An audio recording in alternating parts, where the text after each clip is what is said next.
Thank you, Cenk. I'm glad to be here. All right. Now, I assume that you think, along with the Deficit Commission, that Social Security is a large part of the problem. Is that right?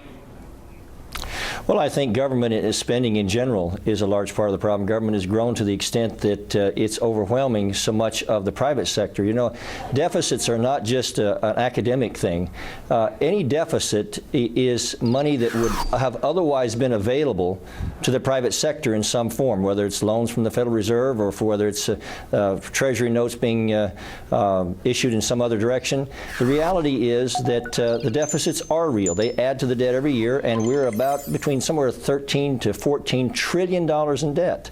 And unless we can repeal the laws of mathematics, Cenk, I've got to tell you, that could ultimately destroy this country in a way that no military power has ever been able to do. We just can't keep adding to your credit card, and you know, and the interest and all of these things can keep accruing and not have an effect ultimately on the entire system.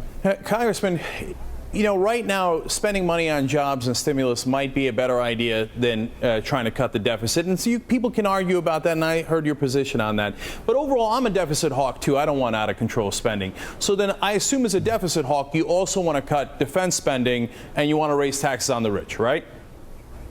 Well, I think to answer your question directly, the first purpose of this government is to defend the nation. And if we cut defense to the extent that we're no longer safe, let me suggest to you there's nothing that will have a more negative impact on our economy. What would that be? When would we not be safe? Well, we're at about 3.1% of our GDP is being spent on defense now. That's the lowest in history.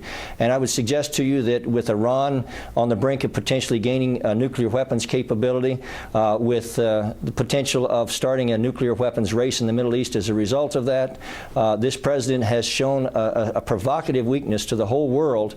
And let me suggest to you that in the final analysis, if capital does not feel like this is a good place to invest their money, if they don't feel like this is a country that is stable and that the military capability to defend this country is strongly in place, it will have a tremendously negative impact on our economy, not to mention our national security. So 19% of the deficit is defense spending, and we spend more on defense than the entire rest of the world combined, but you still think we cannot cut a nickel from there. We need every nuke, every sub, every aircraft carrier, otherwise we're not going to be able to out-nuke Iran? Is that the logic? No, I just think that without a doubt that the reality of national defense is more than just hardware. It's a lot about the philosophy of how other countries see us in terms of being committed to defending our way of life. And I've got to tell you right now that Iran and other countries like that are not too impressed with this administration. They have no compunction about moving forward because they don't think the administration has the will to respond effectively if they have to. So, Congressman and I believe that that has a very negative impact on our economic future as well as our security future. So, Congressman, if we can't cut defense spending and you don't want to raise taxes on the wealthy, where are you going to get your savings from? The poor and the middle class, is that right? No, the fact is, you know, when you're always talking about raising taxes on the rich, I think the rich now, the top 1% pay over half of the entire revenue for this country.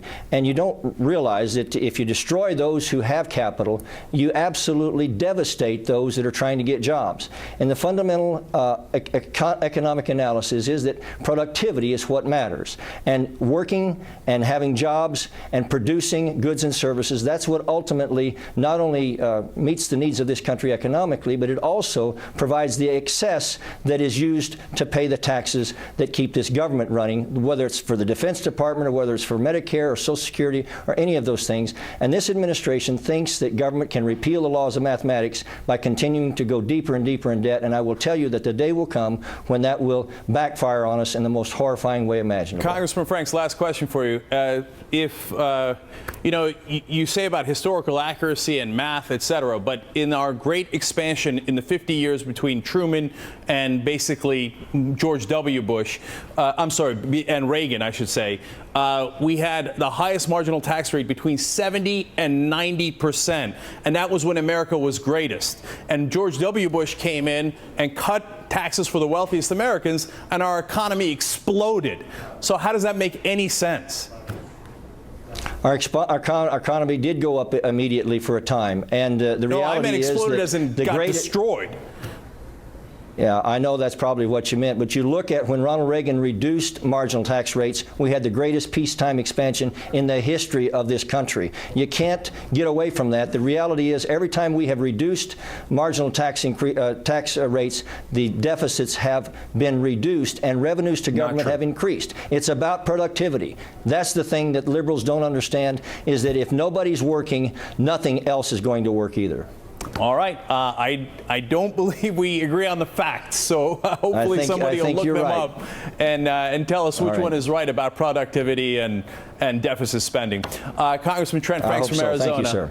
Thank you so much for joining us. We really appreciate it. Thank you.